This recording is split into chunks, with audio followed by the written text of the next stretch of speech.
Hey, good morning, Journey. Good morning. Welcome to Sunday. We're so glad that you are here. My name is Morgan. I'm one of the pastors here, and we're just so glad that you have joined us. So we're about to get into a time of worship, so will you please stand with me? I'm going to pray, and then we're going to start singing here. So, Lord, thank you for this morning. Thank you that you have, you're faithful yesterday, today, and tomorrow. And today we want to sing out our praises to you. We look to you. We fix our eyes on you. In your name we pray. Amen. Let's worship together.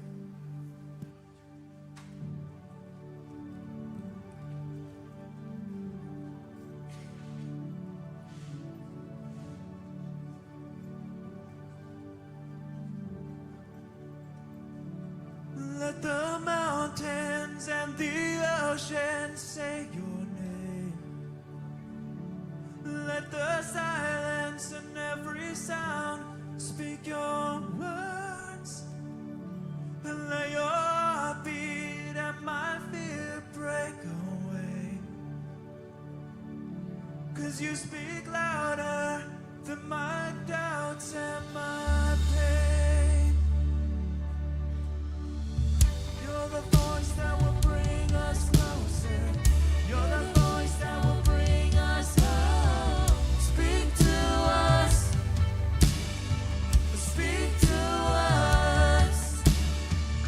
You're the voice that will bring us closer. You're the voice that will bring us home. Speak to us. Speak to us.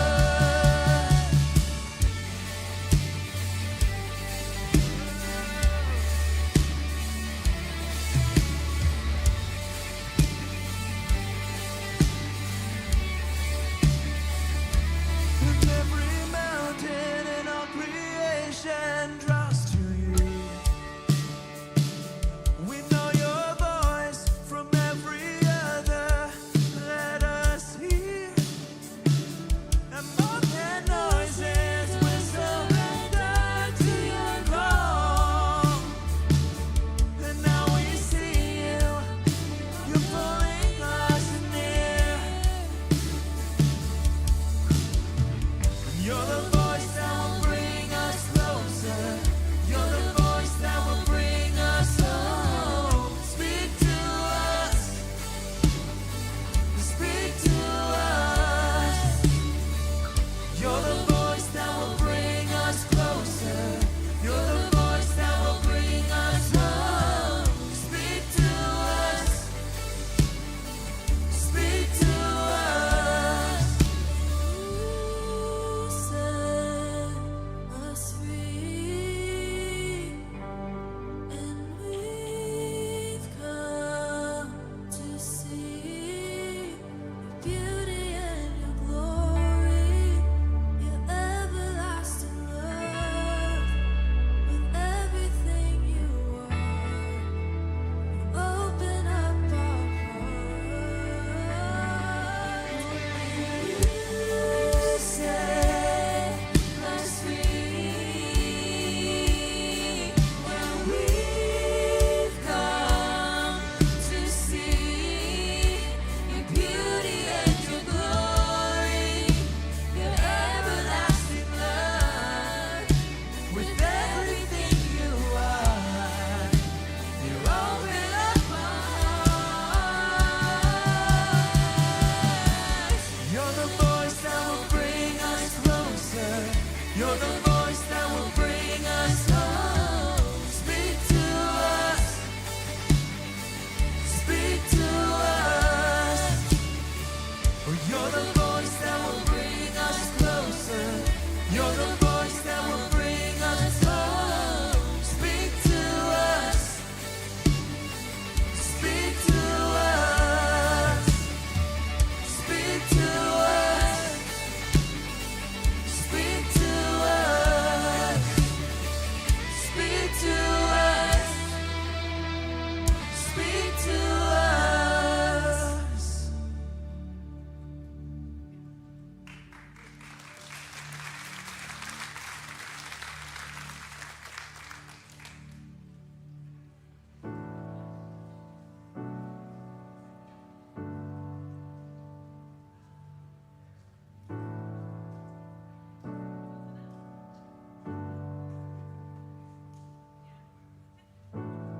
can't go back to the beginning and can't control what tomorrow will bring. But I know here in the middle is the place where you promised to be.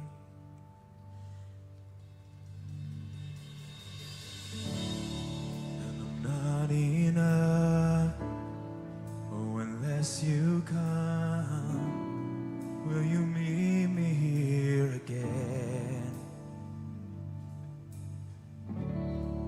'Cause all I want, oh, is all you are. Will you meet me here again?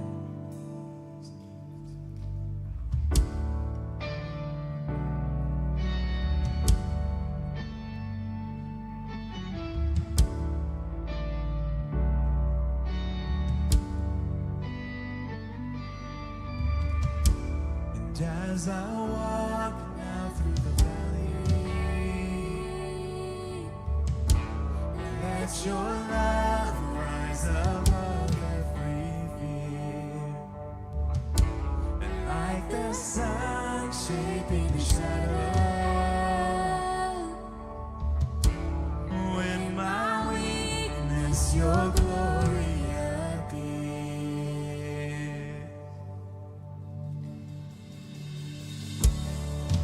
I'm not enough unless you come. Will you meet me here again? 'Cause all I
is all I want, always all you are. Will you meet me here again?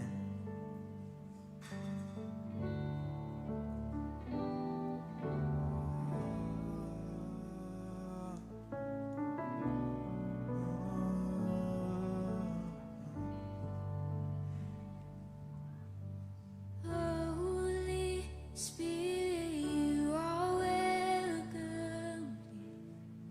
Come flood this place and fill the atmosphere. Your glory, God, is what our hearts long to be overcome by your presence, Lord. And Holy Spirit, you are welcome. Come and flood this place and fill the atmosphere. 'Cause your glory, God, is what our hearts long for. To be overcome by your presence, Lord. And Holy Spirit, you are welcome. Come and come flood this place and fill the atmosphere.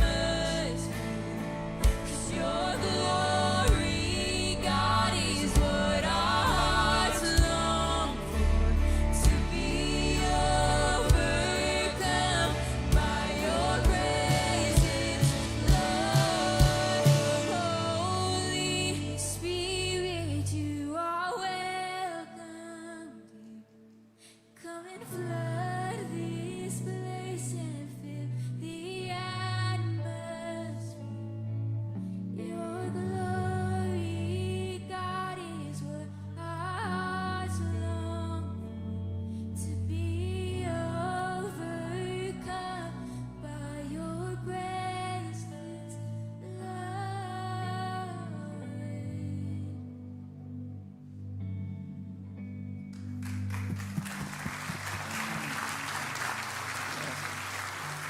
Yeah.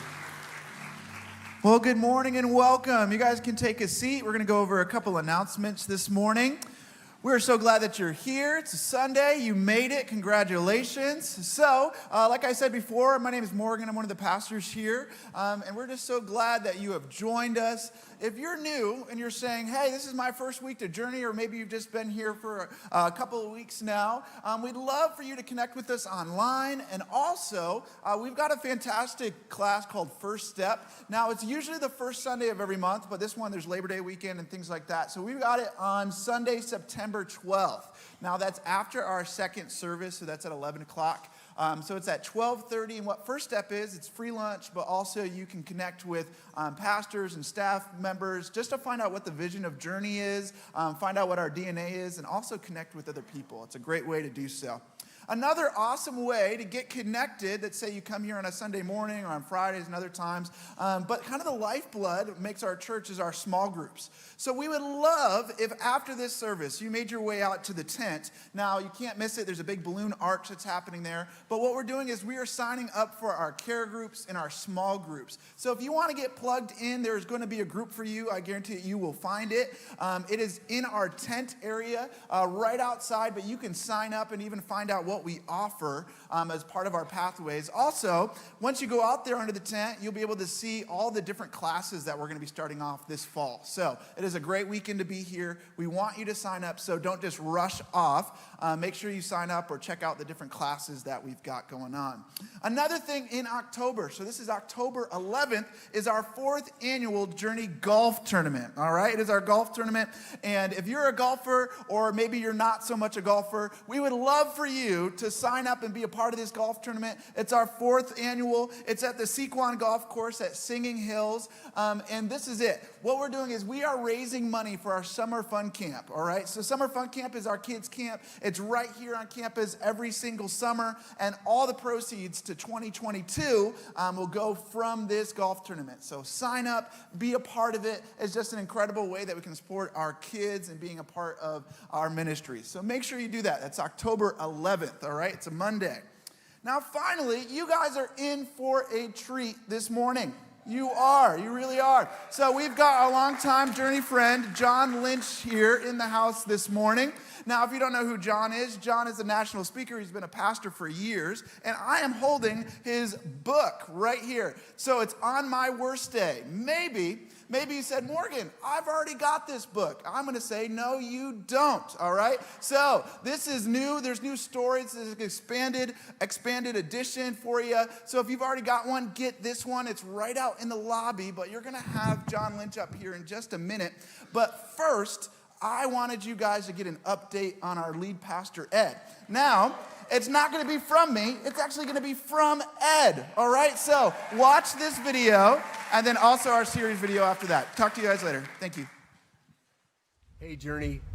This is Ed, and I just wanted to say thanks for praying me up, praying me out of the hospital, and I'm back. I'm home. I wish I could be there this weekend, but I got a little bit of a recovery ahead of me. But I want you to know I felt the prayers. I felt the love. God did some really cool things.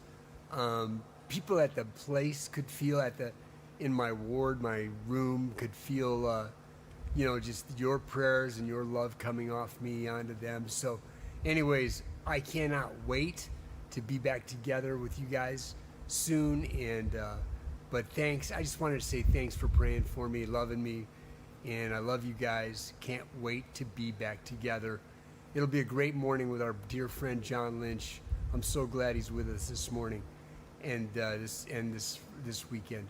God bless you guys, and thank you again for loving me and praying for me. You did well. Thanks.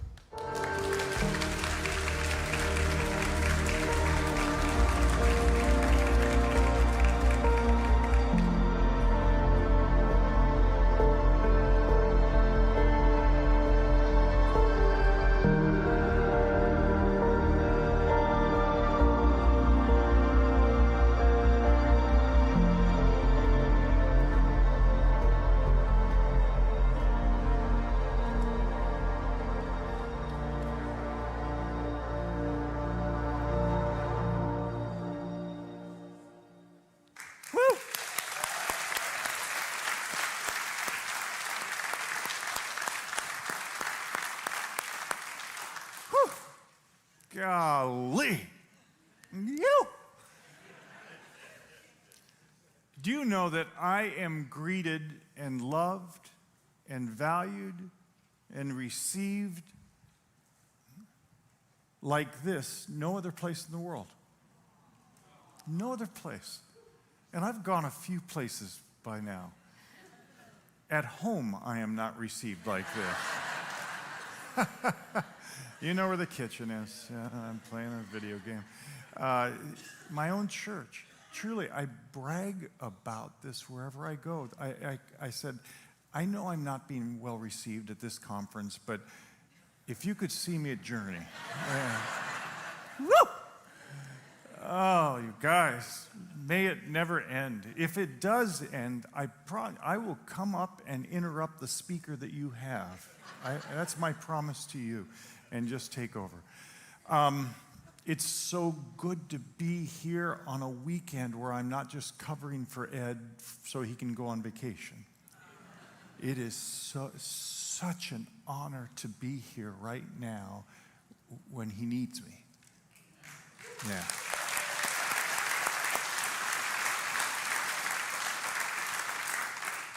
You know, I go a lot of places and I meet a lot of people and they tell me their stuff after I've spoken. And sometimes you can just get emotionally saturated to where I pray in the moment and I'm there, but then I just kind of It's too much. But when I heard about Ed, I buckled. I just buckled.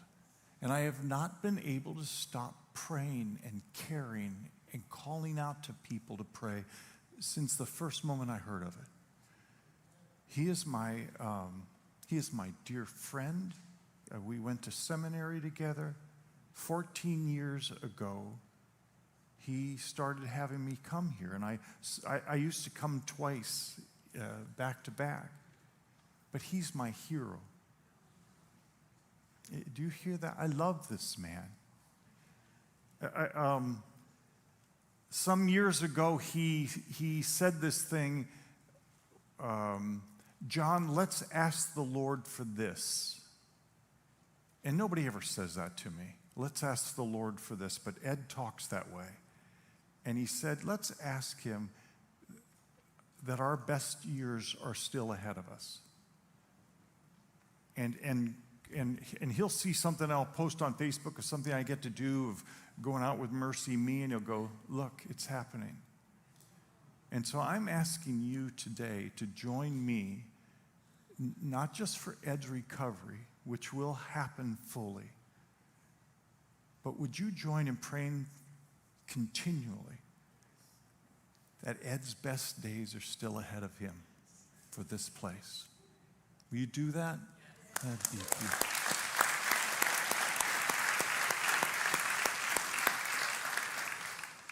So good. Okay, again,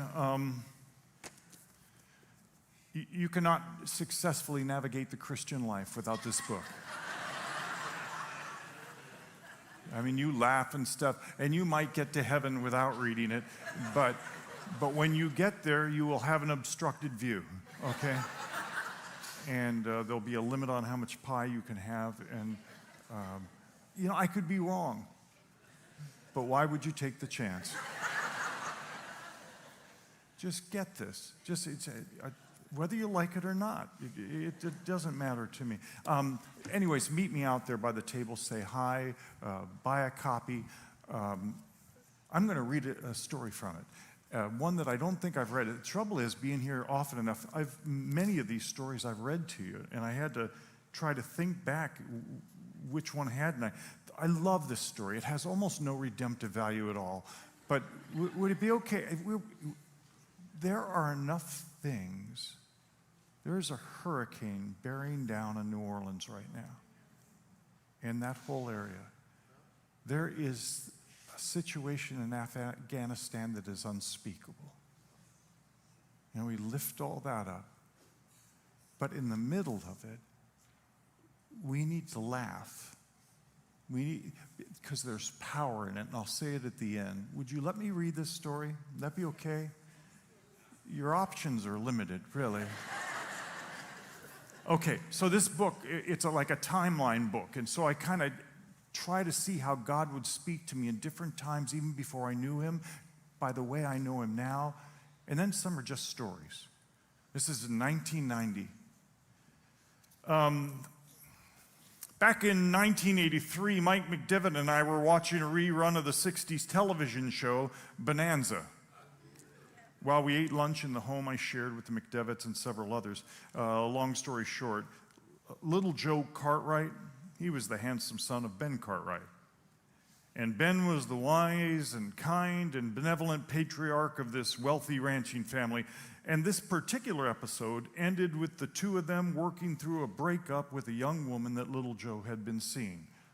Little Joe was sad. It seemed like almost every episode ended with little Joe being broken up with by a girl. Ben was about to make a final, concluding, profound statement. That's what he did.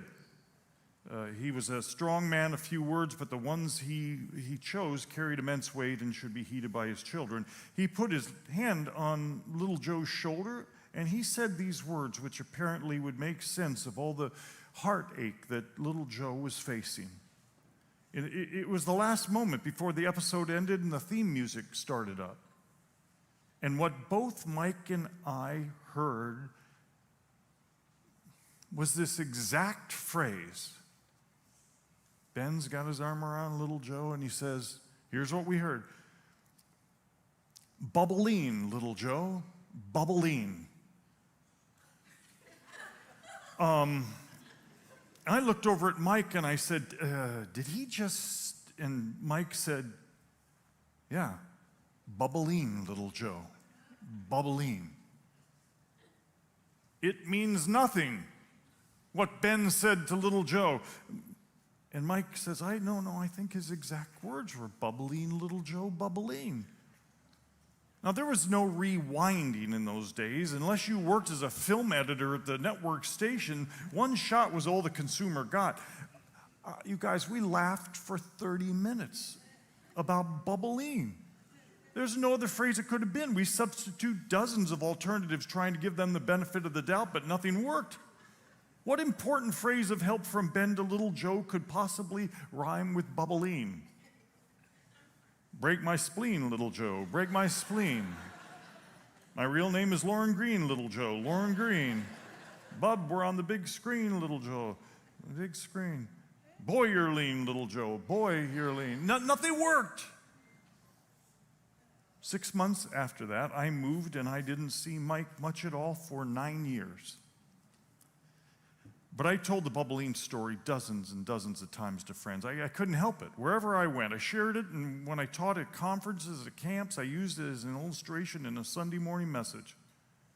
I guess I was hoping that someone could shed some light on it and put the mystery to bed. And so I developed a new friendship out in Phoenix with a friend named Bob Ryan. And he had heard me tell this story in different settings many times already. He was a freelance graphic designer, and he was teaming with a local design artist on a magazine project. So Bob calls me, and he says, John, I'm working on this project with a guy who says his name's Mike McDevitt. Could this be the Mike McDevitt from your bubbling story? He's a design artist in town. I said, wow, I didn't know Mike was in town. Yeah, that's probably him. And Bob said only this before he hung up. I've got an idea. 4 days later, Bob met with Mike again. And they were standing over this large angled design board. The project paper was in front of them, and they were trying to solve an issue of design space usage. And Mike was frustrated. He hadn't found a solution yet. And then God released the hounds of humor. Both men were standing over the document, and Bob's tapping his mechanical pencil on the table, and he said these words. You know, Mike, this puzzle that we're trying to solve, it's sort of like bubbling little Joe. And then the 3 seconds of wonder that I can barely wait to see once I get to heaven. I will ask to see it over and over and over again. Mike turned his head as on a swivel and leaned into Bob and exaggeratedly mouthed slowly and sturdily, "What did you just say?" Mike had not heard these words from outside his own head since 1983. His expression conveyed that if Bob did not say the exact words in response, Mike would choke him until he did. And Bob, in a moment of near genius, said, yeah, you know, bubbling little Joe, you know, from the Bonanza show. It's a statement people make when they hear something that doesn't make sense. You hear people in the graphics arts use it all the time. It's like saying you got a conundrum or a paradox of misunderstanding. You know, bubbling little Joe. Mike stared at Bob like he had said vegetable mallet of corrosive steam harnessing. Mike said, what? Yeah, the bubbling little Joe. Come on, you know, Ben's been trying to help little Joe and no one can figure out what he says next. Stop screwing with me. Let's get back to this. Mike, still trying to form words without success. He said, where did you hear this? How do you know this? Nobody knows this. There's only one person in the world. And then Bob mercifully put his hands over Mike's lips and said, I know John Lynch.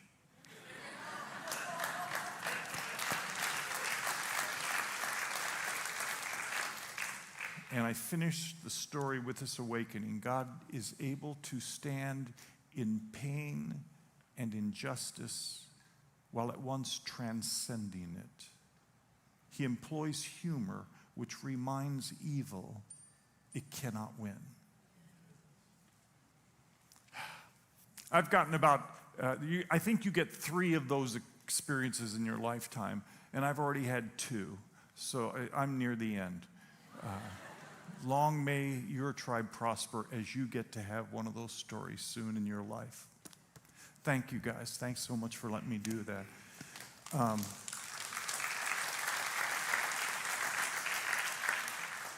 So nice to get the golf par applause. Man, I just hope this message is more than words. I hope it is power and life and freedom for you. I hope it hits you in a way that maybe that only an uncle from a distant land at a family reunion can give. I have shared about 2 quotes 6 or 7 years ago with you. I'm going to use them again today in a different context. There is a passage in the New Testament where Paul says about as clearly as he can, what has given me life and taken me out of the shame and disgust and embarrassment of feeling, John, you're not enough for God. You'll never be enough. You got to strive harder. You got to do more. And one day, maybe you'll be almost acceptable. And then this verse in the New Testament, in Galatians 2:20, I have been crucified with Christ. And it's no longer I who live. Yes, I still have my tastes. I still love the color blue. I love Volkswagen with a rag top. I love pie, all manner of pie, except rhubarb. Everything else. It's no longer that old I who lives, but Christ now lives in me. And the life which I now live in the flesh, in this skin, he's not talking about now that incorrigible essence that Romans talks about of the flesh. He's just talking about my skin. This life that I now live in my skin, I live by faith. And you could just hear Paul yelling this out. I can't believe that I'm doing this. I used to not live by faith. I used to live by grinding it out, or my self-effort, or my own chutzpah, or trying to be enough for God. But he says this truth, that I've been crucified with Christ and that Christ lives in me, and I believe it. I'm trusting it for it to give all goodness, love, power, beauty, freedom. I live by faith in the Son of God, Jesus, who placed the stars and the planets in the skies and the rivers in their beds. The one who has that much power adores me. It says he loved me. I love that it doesn't say, whom I love. Instead, he says, who loved me. Do you know that it is much less important that you try to prove to God that you love him enough than that you would let him love you? He longs so much for that. Will you stop trying to prove to me how much you love me? I really appreciate it, tip of the hat. But what I really want now, will you let me in?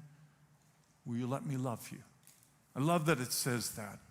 And who gave himself up for me, who bore my sin, all my failure, all my wrong, all that was scaring me, making me lonely, feeling outcast in the world. He said, John, I got you. And on that cross, for me, as if I was the only one in the whole world uniquely, he said, I love you. I got you. I'll take care of this.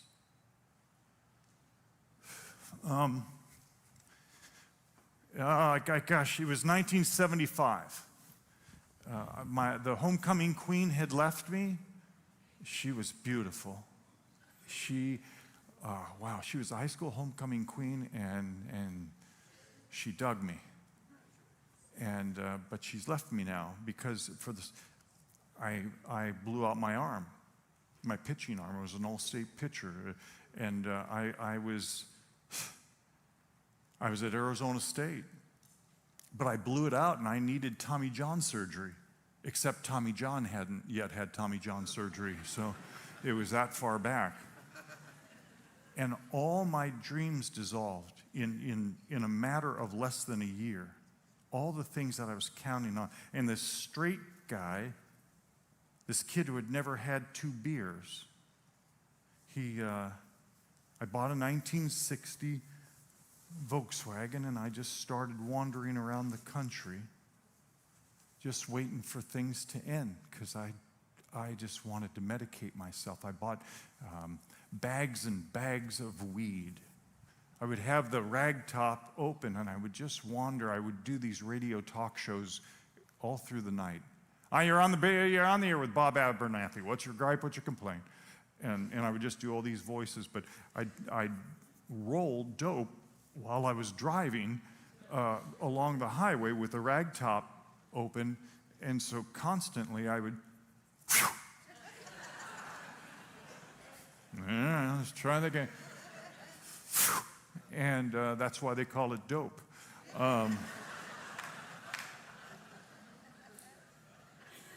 But I did drugs that I thought I would never do in my life. I had wrong relationships with women in this coat. I almost froze to death trying to hitchhike from a racetrack in this coat. I was a phony in this coat. I would lie to you. I would try to pretend to you that I was someone other than I was, just so that you would love me. I just put on these masks all the time. Hey, how you doing? Yeah, that's right. I'd make up lies about who I was just so I could be loved. And the trouble with the mask is when you wear a mask, only your mask gets loved. And I would call out in the middle of the desert, howling winds in the winter, in this coat, calling out for something, anything to make sense of my life. In this coat. You know, it's crazy. I've kept this coat. Isn't it? From 1975. Who does that? I've kept this coat. I know exactly where it is hung in our front closet. It's over on the far left. It's always over on the far left. I know exactly where it is. This old coat. Now, I've been crucified from that. I've been crucified with Christ. And I just want to say in here, it's time to stop pretending that nothing's changed. And it's time to start risking to trust what has changed. I've been crucified with Christ. Christ now lives in me.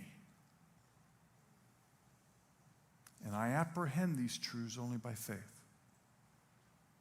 See, very many of us believe something happened that day when we put our hope in Jesus. Like we got to go to heaven. And that's about it. We're still messed up down here and trying to be better now because we've trusted Jesus. But nothing really vitally that affects my day-to-day life has changed in me. It's all out there, all up there, and I'm down here, this guy who's still a great disappointment to God. I was changed in a legal, forensic sense, I guess, but not actually. In truth, I feel like I'm more actually my old self than my new self.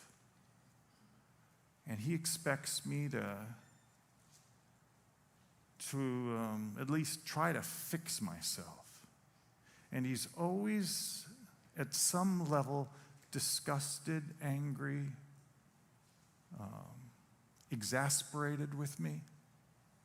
Yes, he loves me, but he's not always crazy about me. That's what it can feel like. See, we wrote this in the book, The Cure. This is the cruel joke that we play on ourselves, to bluff and pretend like we've been changed, secretly knowing that we aren't, only to eventually discover after too many wasted years that we actually were all along.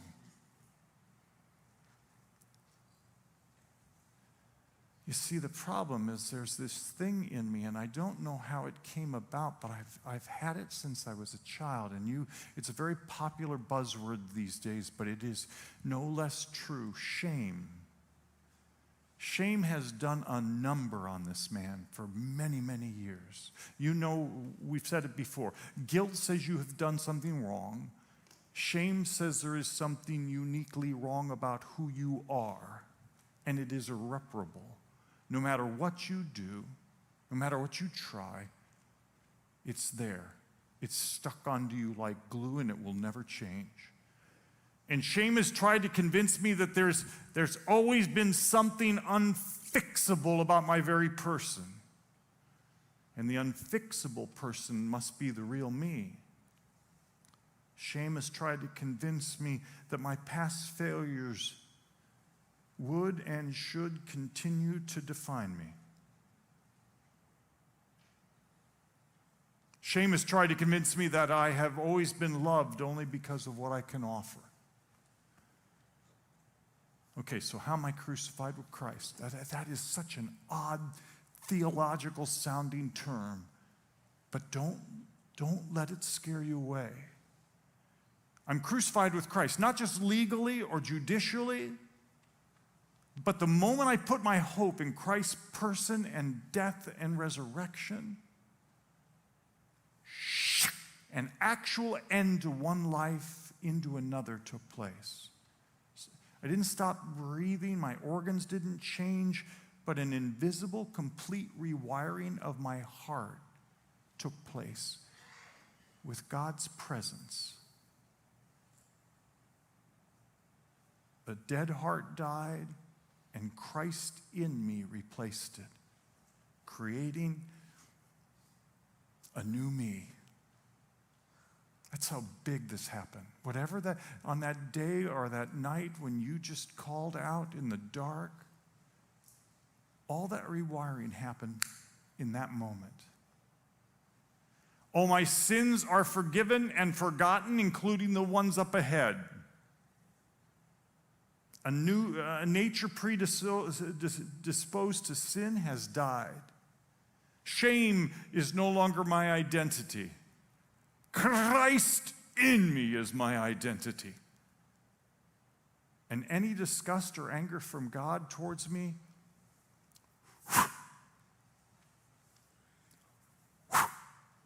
it's gone, never to return.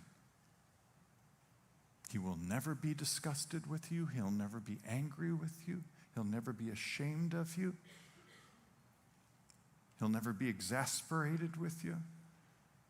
He knows who you are, and he knows you're right on time, and he loves you more than you love you. That's your God. The power of death is no longer master over me. Eternal separation is no longer possible. But I'll tell you, I will struggle to experience my death if I'm still measuring my death by what has not yet matured or what I feel from the past. Because I still feel stuff from the past, regret and guilt. And I still know that there's a lot that's not mature in me. And so sometimes it feels like I want to put this thing back on.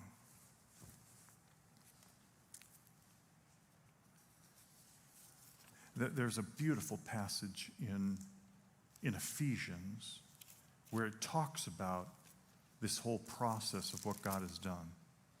He says down in chapter 4, verse 22, in reference to your former manner of life, lay aside the old self, which is being corrupted in accordance with the lusts of flesh. Isn't that, what an interesting statement that he would say, lay aside. I thought it was already laid aside. I thought I was crucified. Well, you have been. And everybody knows it, sometimes except you. So I daily choose to lay aside in practice that which has already died. Because while I died, the muscle memory is still there. See, doggone it, I don't want to give this coat up. This coat, as horrible as it was, as much as it scared me and freaked me out and caused me to no longer want to be on this planet, I don't know, at least it gave me a sense of control. Right? I mean, I don't want to be exposed. I don't want to be unpresentable. This thing at least was a covering. I could lie, I could fake, I could bluff. I don't want my past failures to be known. My precious. Wait, hold it though. Hold it. He says, I apprehend these truths by faith. I'm going to trust God that they're true. The life that I now live in the flesh, I live by faith in trusting the Son of God, that this is not true. So I receive who he says I am apart from my feelings. I receive the love of Jesus instead of trying to prove my love. I receive the endless, astonishing sacrifice for me uniquely. I love that he says this. He says, lay it aside. Almost like this, like it's a rotted, stinking piece of bad fish. Would you lay it aside? That which has been already taken off you, would you make sure that you're aware that it's been taken off once and for all? By the way, you can do this at home. You can actually do this, and to remember every time, every day, it would be a great thing. Nope. Nope. Nope. Not after what he's done for me, nobody's ever loved me like him. Nobody's ever protected me. No one knows all my thoughts and still says he's my favorite. Do you know that? You're his favorite. John thought so. Remember the Apostle John? He used to always say, and Jesus was walking with his beloved friend. He's talking about himself. The beloved one. I'm not so sure about Peter or Andrew, but I know he loves me. If that's true, then no more.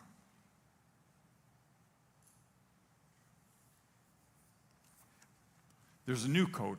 I got this new coat in 1985. And I don't know what I was thinking. Here's the deal. This was really in at the time. I got it at a camp because I was cold. We didn't bring a jacket up to Horn Creek Camp in Colorado, so I bought this thing. And it must have been the only size that they had left in the gift shop, because this is not nearly as hip as my old coat. I'm sorry to say, this is my new coat. Doom, doom, doom, doom. Oh, but you guys, this coat, ooh, doggies. In this coat, I've had the best life of, it seems like, any person I've ever known.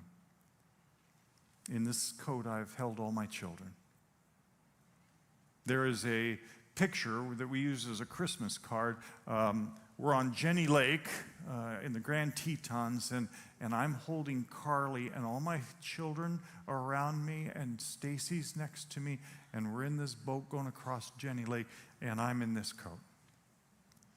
In this coat, I've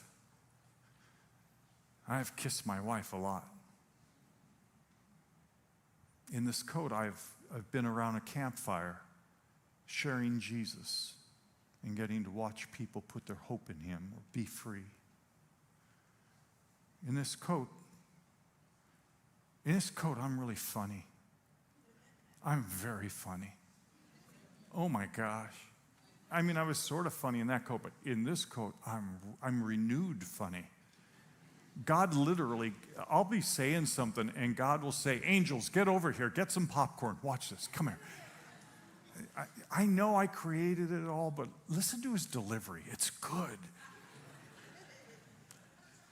In this coat, I'm the real me. I don't pretend. I'm authentic in this coat. I've been crucified with Christ, and Christ lives in me. You are fused, united, melded. I can't tell where he stops and I start up. It's all fused together. Guys, he's not up there and I'm down here as this person. There ought to be more of Jesus, less of me. Just keep getting smaller and more miserable. That's it. Make myself small and he'll be happy.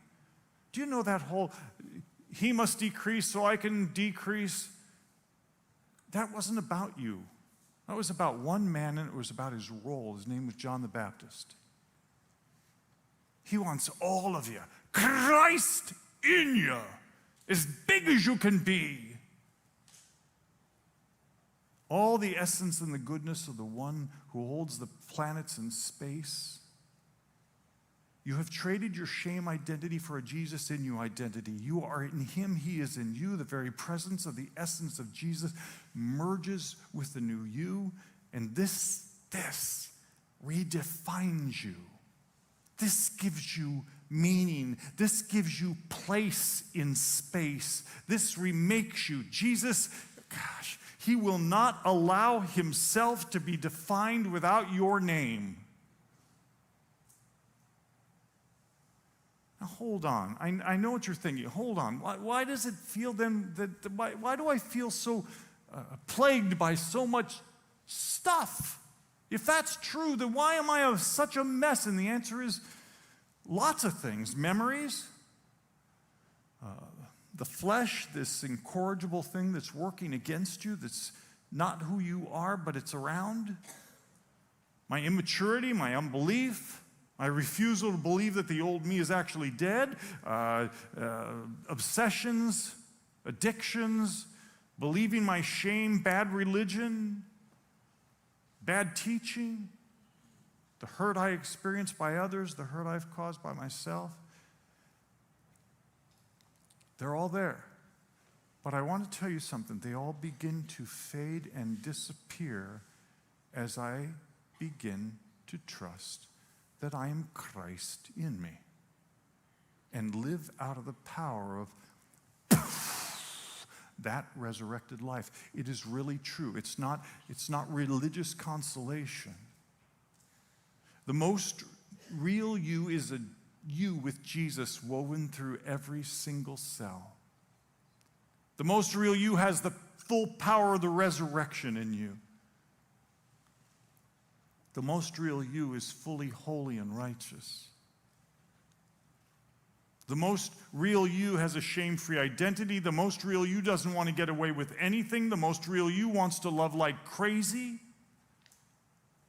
The most real you can receive and enjoy the love of Jesus fully. The most real you is good, needed, wanted, placed intentionally on this earth, uniquely woven before the world began for a certain particular group of people that nobody else can get to like you. Ow! The most real you wants to obey Jesus from the heart and not comply. Now, guys, I've written 100 and pared it down to a few. That's good theology, but there's endless implications from that of what that means for us in our daily life if we grab hold of this and stop seeing ourselves as this miserable saved sinner. Listen to the implications. I no longer have to be plagued with secretly thinking that something's uniquely wrong with me or I would be better by now. I no longer need to say, oh, that's just the way I've always been.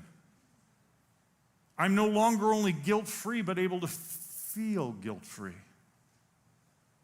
I'm no longer owned by my past failures. I no longer need to fear that the more you know me, the less you're going to like me. I'm able to receive affirmation without pretending I don't like it. Oh, don't you get weary of that? That religious thing that we do when someone affirms us? Someone says something really good about us and we go, oh no, not I but the Lord. Isn't that great? Thank you very much for deflecting that. I really appreciate that. You know, God even says, would you stop it? We know it's the Lord, but we're trying to say, He's done incredible things in you, kid. That's one of the great gifts of this, is I no longer have to receive affirmation without pretending I don't like it. I never need to feel that I have no right to parent because of my failures. I don't have to fear that I'll sabotage everything I touch. I'm free to ignore any inner voice saying I'm not enough. I no longer need to believe that I carry evil motives. I don't have to hide when I discover that I'm failing. You remember what breaks the power of sin? Is not when I strain real hard to make it go away, because I've already given it permission. What breaks the power of sin is telling someone the failure I'm about to do. Having someone that you trust so much that you don't hide anymore. Gosh, we're free to do that. I don't have to fear that you can see through and see me as a phony, because I'm not. I get to believe in you because you've also died. I get to experience that I'm as loved as anyone on this planet. I get to dream big. I get to dream big with you. I get to hide nothing. I get to trust God's timing for my maturity. I get to stop beating myself up as if God would want that. I get to receive love more, which allows me to sin less. I get to stop being in competition with you, judging you. I get to serve you. I get to appeal to your new nature and not your flesh. I get to stop trying to manage my sin and yours. I get to be anxious about nothing. I get to stop trying to change because I've already been changed. I get to no longer give myself old false entitlements to fail. But I will struggle to put this on and keep this on if I'm still measuring my acceptability to God by what has not yet matured. And so Ephesians says the same thing here. Hey, kid, put on your new self, which in the likeness of God has been created in righteousness and holiness of the truth. There it is again. That which has already been placed onto me and cannot be taken off. God just says, we all know it. The angels know it. I know it. I'm only asking you to put on so you'll know it. I daily choose to put on in practice that which can never be taken off. I put on which is that which is already on. You know, it's interesting. I know exactly where that one sits in my closet. I have no idea where this is in my closet. Isn't that funny? Not funny, but odd funny. It's in their closet somewhere, and I wonder if this is true. Because sometimes loss and grief and pain and disappointment and hurt and sadness of the present moment, sometimes pandemics, sometimes the fact that the other day I got rocked right before I was going to give a message at a conference. And I just thought, John, your memory's going. Doggone it. Oh, please, God, don't take, not like my dad. Please. And I can become overwhelmed with that and go, oh no, I don't want to be irrelevant. I don't want that day to come when I can no longer go on the road. And all those things conspire to tell me that nothing really has supernaturally happened, that I don't have a new coat on. Maybe I don't have an old coat on, but I don't think I have a coat at all. And so that's why he tells me in here, John, put it on. Every time you read this passage, every day, grab a coat and say, this is my new coat. And it's never been taken off. And in practice, I'm going to put it back on again. The life that I now live in the flesh, I live by faith in the Son of God, who loved me and gave himself up for me. See, this is the magic. And it's this easy, but it's also this hard, isn't it? Because to put on this new coat, you've got to give up some things. You've got to give up striving and straining to earn his favor. That's old coat stuff. You've got to give up proving your love for Jesus. Not in this coat. Instead, I get to allow him to love me enough to allow his life and power to surge through me.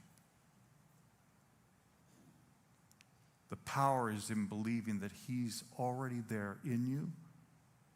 Not someday, not if, not because. So these things I go through as we wrap up this message. I trust that no matter what happens, I am no longer that old self. That is a choice, a decision, because Jesus says who he is. I'm going to trust something. I'm no longer that person. He's gone.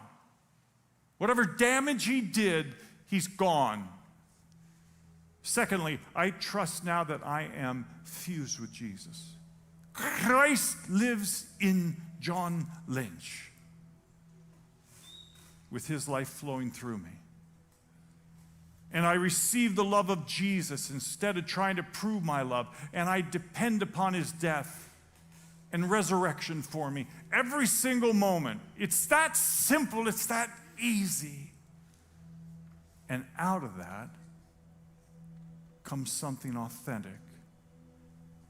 It allows me real passion for people in a hurricane, for people hurting all over the world. It causes me to have a broken heart along with Jesus. It causes me to cry out from the depths of my heart. It causes me to give my life away. Guys, this is the real stuff, the secret sauce. This is the beauty of how we live this life in Jesus Christ.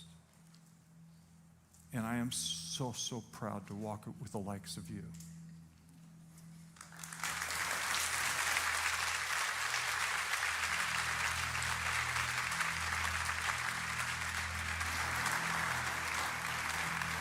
So good. Will you guys please stand with me?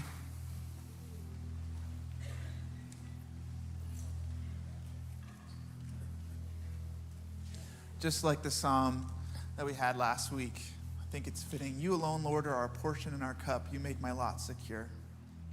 The boundary lines have fallen for me in pleasant places. Surely I have a delightful inheritance. If you call Journey home and you'd like to partner with us through giving, you can do so through our app or online. We also have our drop boxes in the back.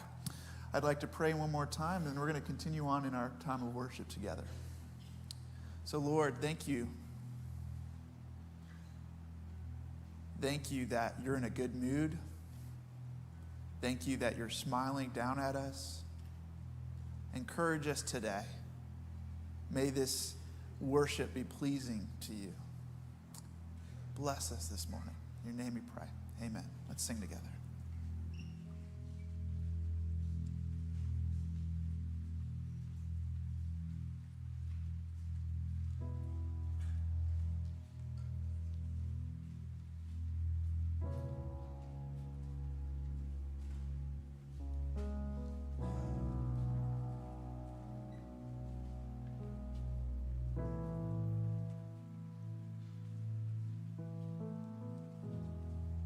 I tried so hard to see it.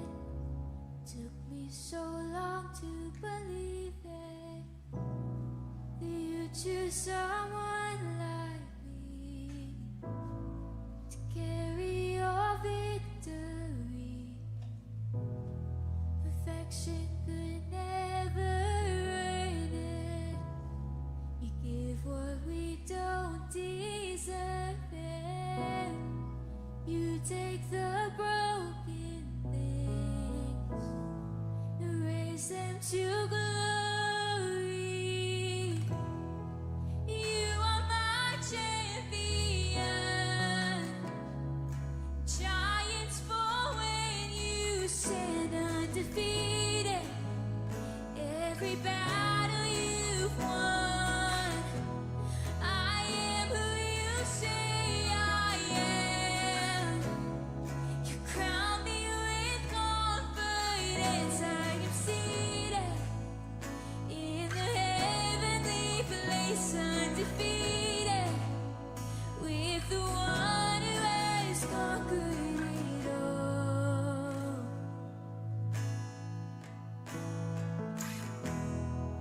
Now I can finally see it. You're teaching me how to receive it. So let all the striving cease. This is my victory. You are my champion. Giants fall when you stand undefeated.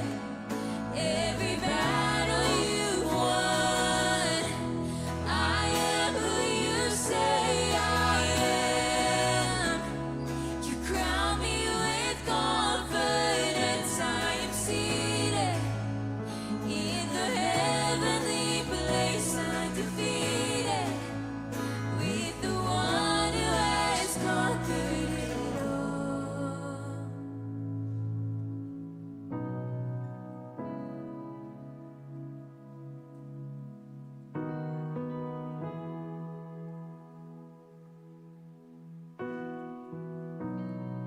Let's sing When I Lift My Voice.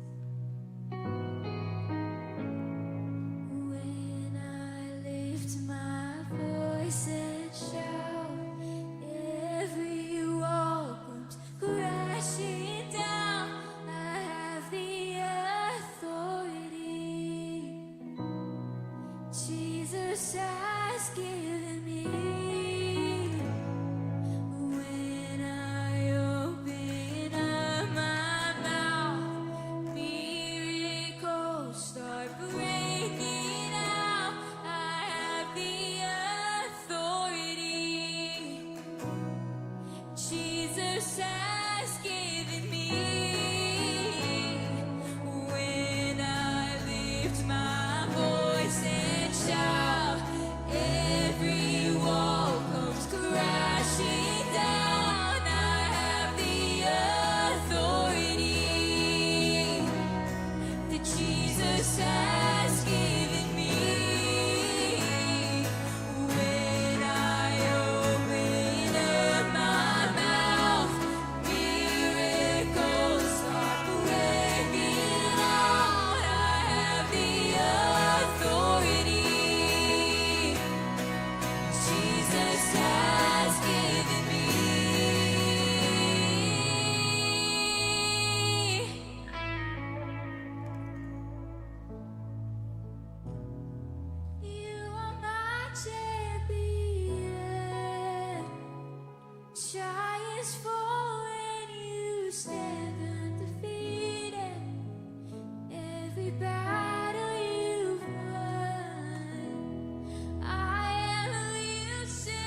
right, let's read that verse one more time. Galatians 2:20.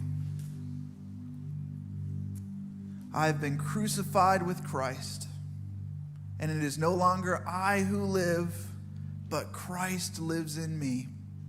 And the life which I now live in the flesh, I live by faith in the Son of God, who loved me and gave himself up for me. So beautiful, so beautiful.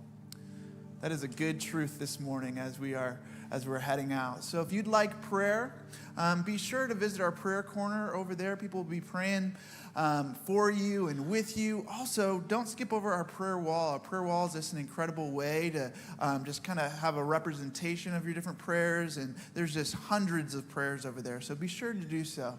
But God bless you and have a good Sunday. Bye-bye.